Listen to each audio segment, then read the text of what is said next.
ये एक ऐसी भावुक और प्रेरणादायक कहानी है जो आपको संघर्ष, आत्मीयता और कभी हार न मानने के जज्बे से भर देगी। मिट्टी की सुगंध और नया सवेरा। मधुपुर गांव की आबो हवा में हमेशा सौंधी मिट्टी की खुशबू महकती थी। इसी गांव के एक छोटे से कच्चे घर में रहता था माधव। माधव के हाथ किसी जादूगर से कम नहीं थे। वो मिट्टी और लकड़ी से ऐसी मूर्तियाँ और कलाकृतियाँ बनाता था कि देखने वाला बस देखता ही रह जाए। माधव के परिवार में उसकी बूढ़ी दादी आशा देवी और उसका छोटा भाई नितिन थे। जब माधव सिर्फ 14 साल का था तब उसके माता पिता एक महामारी की चपेट में आकर चल बसे थे। उस दिन के बाद से दादी ने ही दोनों भाइयों को माँ और बाप दोनों का प्यार दिया था। दादी हमेशा सूत काटते हुए माधव से कहती थीं, बेटा माधव, इंसान की असली पहचान उसकी दौलत से नहीं, उसके हुनर और उसकी नीयत से होती है। हुनर वो दिया है जो सबसे अंधेरी रात में भी रोशनी दे सकता है। माधव अपनी कला से गांव के छोटे छोटे मेलों में सामान बेचकर घर चलाता था। उसका सपना था कि वो अपने गांव की इस पारंपरिक कला को पूरे देश में पहचान दिलाए और अपने छोटे भाई नितिन को शहर के सबसे अच्छे कॉलेज में पढ़ाकर बड़ा इंजीनियर बनाए। नितिन की मेहनत रंग लाई और उसे शहर के एक बड़े इंजीनियरिंग कॉलेज में एडमिशन मिल गया। उसकी पहले साल की फीस भरने के लिए माधव ने रात दिन एक कर दिए। वो भूखे पेट सो जाता, लेकिन लकड़ी की नक्काशी और मूर्ति कला के काम में ज़रा भी ढील नहीं आने देता। कॉलेज की फ़ीस जमा करने की आखिरी तारीख से 2 दिन पहले माधव शहर की एक बड़ी प्रदर्शनी में भाग लेने के लिए अपना सारा सामान एक मिनी ट्रक में लोड कर रहा था। अगर वो सामान बिक जाता तो नितिन की फ़ीस का इंतज़ाम आसानी से हो जाता। रात के करीब 12 बजे थे। अचानक गांव के गोदाम में, जहां माधव ने अपनी महीनों की मेहनत की कलाकृतियां रखी थीं, शॉर्ट सर्किट के कारण भयानक आग लग गई। जब तक माधव को पता चला, आग की लपटें आसमान छू रही थीं। गोदाम में सिर्फ उसकी मूर्तियां ही नहीं थीं, बल्कि नितिन के एडमिशन के लिए रखे हुए सारे पैसे भी एक अलमारी में बंद थे। माधव बिना अपनी जान की परवाह किए आग की लपटों के बीच कूद पड़ा। उसने पैसों का बैग तो बाहर फेंक दिया, लेकिन जब वो बाहर निकलने लगा तो छत की एक जलती हुई भारी शहतीर लकड़ी का खंभा उसके दाएं हाथ और कंधे पर आ गिरी। चीख पुकार की बीच गांव वालों ने माधव को बाहर निकाला। आग बुझ चुकी थी, लेकिन माधव का दायां हाथ बुरी तरह झुलस चुका था। अस्पताल में जब माधव की आंखें खुलीं तो डॉक्टर ने जो खबर दी, उसने माधव के पैरों तले ज़मीन खिसका दी। डॉक्टर ने कहा कि संक्रमण फैलने के कारण माधव का दायां हाथ अब शायद कभी पहले जैसी ताकत हासिल नहीं कर पाएगा। वो उंगलियां हिला तो सकता था, लेकिन कभी भारी सामान नहीं उठा पाएगा और ना ही बारीक नक्काशी या मूर्तिकला का काम कर सकेगा। जिस इंसान का दायां हाथ ही उसकी ज़िंदगी, उसकी रोटी और उसका सपना था, उसके लिए ये फैसला किसी मौत से कम नहीं था। अस्पताल से घर जाने आने के बाद माधव पूरी तरह टूट गया। वो घंटों अपने बेजान दाएं हाथ को देखता रहता और चुपचाप रोता रहता। नितिन ने अपनी पढ़ाई छोड़ने का फैसला कर लिया। उसने कहा, भैया, मैं पढ़ाई छोड़कर किसी दुकान पर काम कर लूँगा, मैं आपका सहारा बनूँगा। लेकिन जब माधव ने ये सुना तो उसकी आंखों में पहली बार गुस्सा और गहरा दर्द एक साथ छलका। उसने कहा, अगर तूने पढ़ाई छोड़ी नितिन, तो समझ लेना कि उस आग में मेरा हाथ नहीं, मेरी आत्मा जल गई थी। तेरी पढ़ाई मेरी ज़िंदगी का मकसद है। दिन बीतते गए, लेकिन घर की हालत बिगड़ने लगी। जमा पूंजी ख़त्म हो चुकी थी।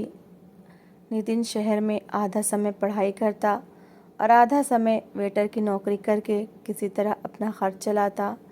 माधव खुद को बोझ समझने लगा था। एक शाम माधव आंगन में बैठकर अपनी टूटी हुई औजारों की पेटी को बाएं हाथ से छू रहा था। उसकी आंखों से लगातार आंसू बह रहे थे। तभी दादी उसके पास आईं और उसके सिर पर हाथ रखकर बोली, माधव, जब एक दरवाज़ा बंद होता है तो ईश्वर 100 नए दरवाजे खोल देता है।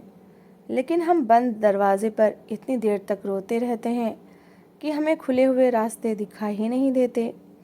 माधव ने बिलखते हुए कहा, दादी, मेरी कला ही मेरा दायां हाथ थी। अब मैं बायां हाथ से क्या कर सकता हूँ? बायां हाथ तो किसी काम का नहीं होता। दादी ने मुस्कुराकर कहा, किसने कहा बायां हाथ किसी काम का नहीं होता?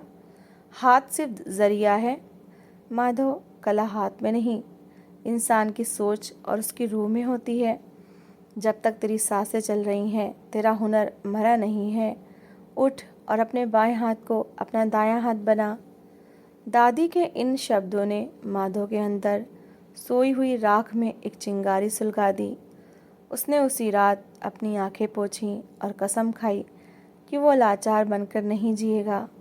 अगले ही दिन से माधव का असली संघर्ष शुरू हुआ। उसने बाएं हाथ से मिट्टी को गूंदना और उस पर आकृतियां उभारना शुरू किया। शुरुआत बेहद दर्दनाक थी। जिस हाथ से उसने कभी पेंसिल तक ठीक से नहीं पकड़ी थी, उस हाथ से बारीक नक्काशी करना लगभग असंभव लग रहा था। मिट्टी का आकार बिगड़ जाता, उंगलियां कांपने लगती और दर्द से उसका पूरा शरीर टूट जाता। कई बार निराशा उस पर हावी होती। वो गुस्से में बनाई हुई मिट्टी की मूर्तियां तोड़ देता, लेकिन हर बार दादी की बातें और छोटे भाई के सपनों का चेहरा उसकी आंखों के सामने आ जाता। माधव ने हार नहीं मानी। वो दिन में 14-14 घंटे सिर्फ अपने बाएं हाथ से लिखने, चित्र बनाने और मिट्टी को आकार देने का अभ्यास करता रहा। 6 महीने की अटूट तपस्या, अनगिनत आंसुओं और कड़े अभ्यास के बाद एक दिन चमत्कार हुआ।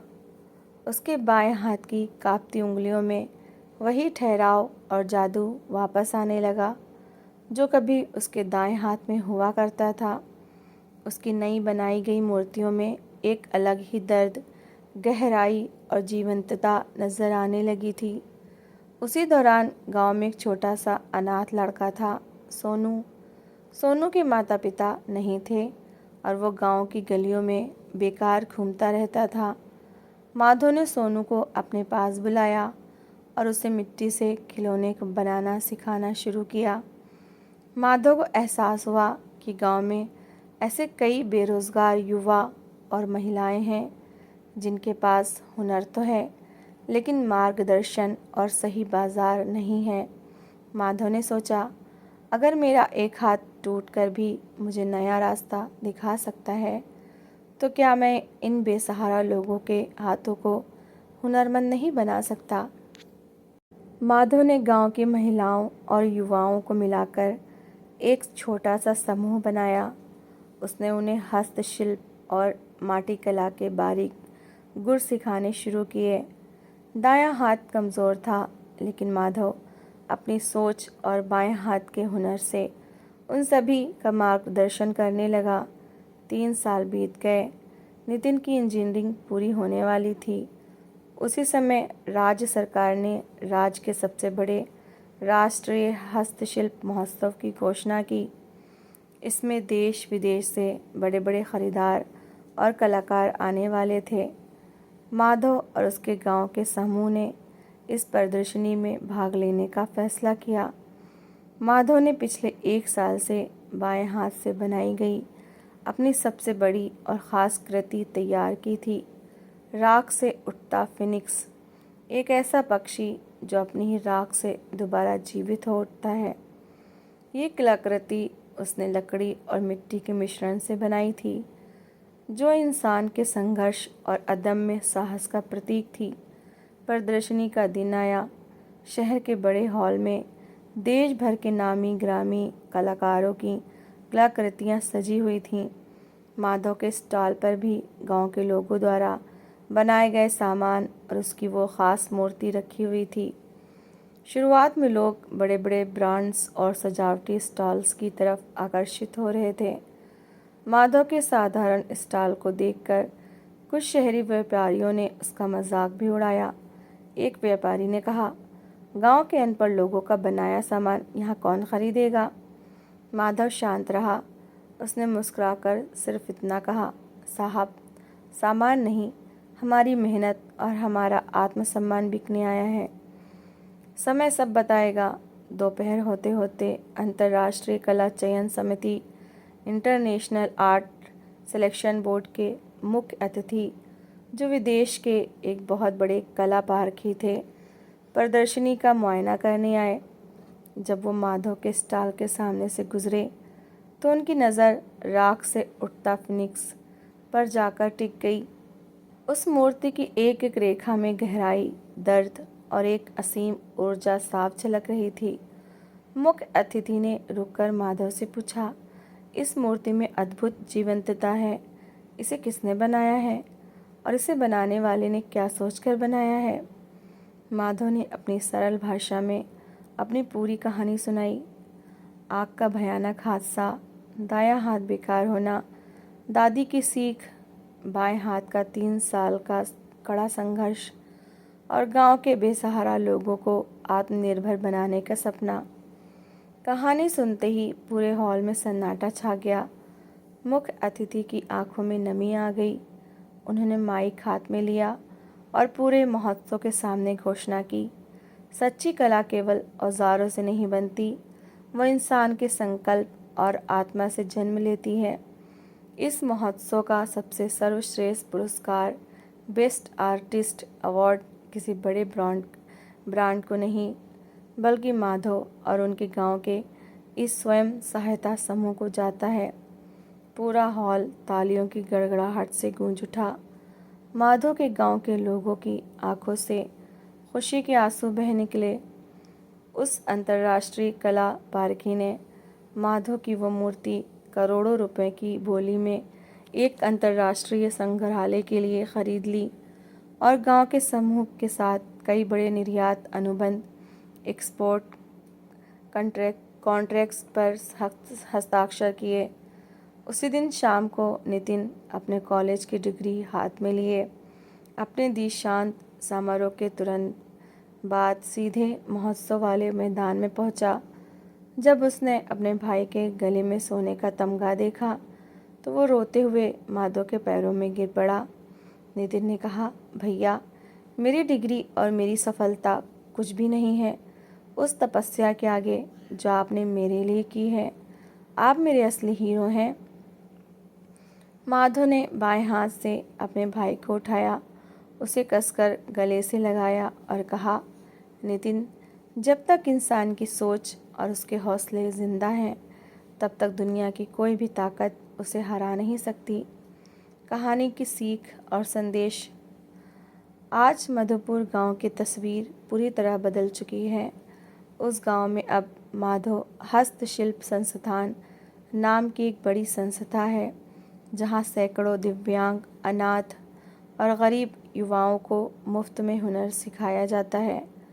माधव का दायां हाथ भले ही कमज़ोर रह गया हो, लेकिन उसके बाएं हाथ और उसकी मजबूत इच्छा शक्ति ने हज़ारों लाखों लोगों की ज़िंदगी को एक नया उजाला दिया है। परिस्थितियाँ चाहे कितनी भी विपरीत क्यों न हो, हार मत मानिए।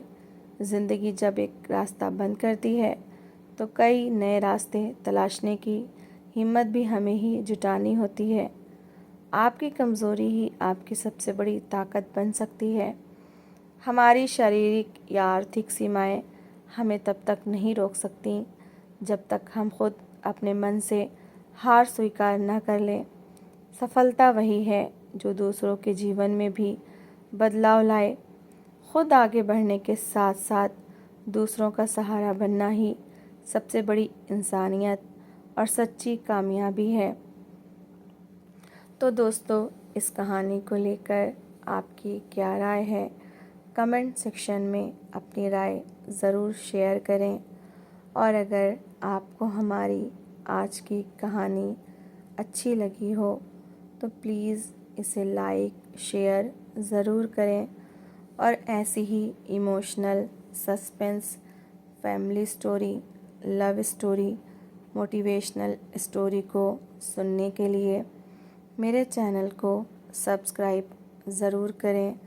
तो मिलते हैं एक नई और दिलचस्प कहानी के साथ।